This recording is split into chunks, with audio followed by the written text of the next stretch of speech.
गर्मियों के दिन आ रहे हैं और महालक्ष्मी सेल्स आपके लिए तैयार है लेटेस्ट कंज्यूमर अप्लायंसेस के साथ। Branded air conditioners, best brands, best offers के साथ आपके लिए अवेलेबल है महालक्ष्मी सेल्स में। एयर कूलर्स जो आपके पूरे घर में ठंडी हवा से आपके दिन को और खुशनुमा बनाए। Single door refrigerator, double door refrigerators, inverter battery, deep freezers, विजी cooler, LED televisions, semi and fully automatic washing machines, water purifier, RO plus UV, आटा चक्की, water dispensers, water coolers, mini refrigerators, सभी appliances बेस्ट ब्रांड्स के best offers के साथ आपके लिए available है Mahalakshmi sales में।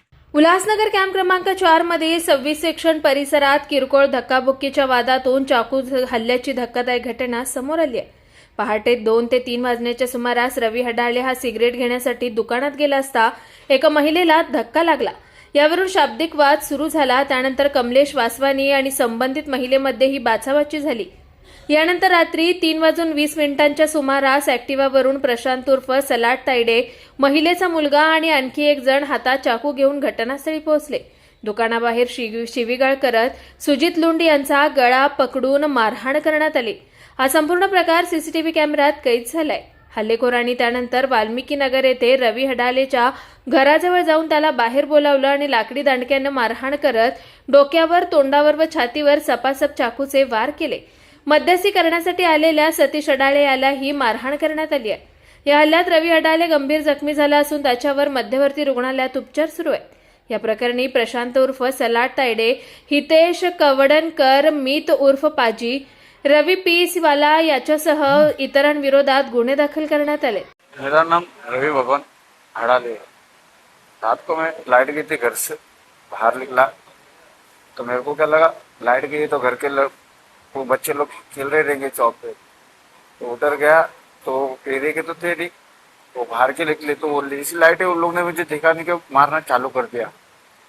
वो उनमें से 4 जन को तो मैं पहचानता हूँ, रवि पीस वाला और एक को पाजी पाजी बोलते मीत, और एक को सैलाड और एक को कॉटनकर हितेश। हाँ, ये सबसे पहले सैलाड ने मारा था मेरे को। ये लोग चारों को तो मैं जानता हूँ, बाकी के लोग को तो नहीं जानता। मुझे पता भी नहीं था करके ये लोग मेरे को ही मारने आए। अंधेरे में तो मालूम ही नहीं पड़ा और अचानक इन लोग ने जैसी लाइट है मेरे ऊपर हमला कर दिया। ये घटना क्यों हुई?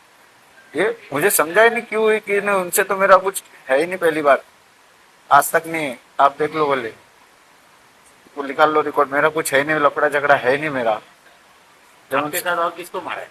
मेरे साथ मेरे भाई मेरे को बचाने आया था, उसके हाथ पे सामान मार दिया तो बेचारा डर के भाग गया मम्मी को बताने के लिए। और किसी को मारा है? नहीं, मेरे भाई को मार दिया उन लोगों ने। एफआईआर हुई?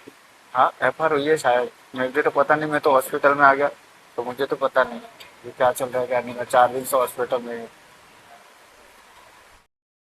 खुनाचा गंभीर गुन्ह्यातील आरोपी प्रशांत उर्फ सलाट हा जामिनावर बाहेर आल्यानंतर पुन्हा दहशत निर्माण करत असल्याची चर्चा परिसरात सुरू असून पोलिसांनी अशा गुन्हेगारांवर कठोर कारवाई करावी अशी मागणी नागरिकांकडून होती आहे। विठ्ठलवाडी पोलीस पुढील तपास करत आहेत। Bureau report, Swanand media, Ulhasnagar. ताज्या घडामोडींसाठी स्वानंद न्यूजला सबस्क्राईब करा आणि बेल आयकॉनवर क्लिक करा।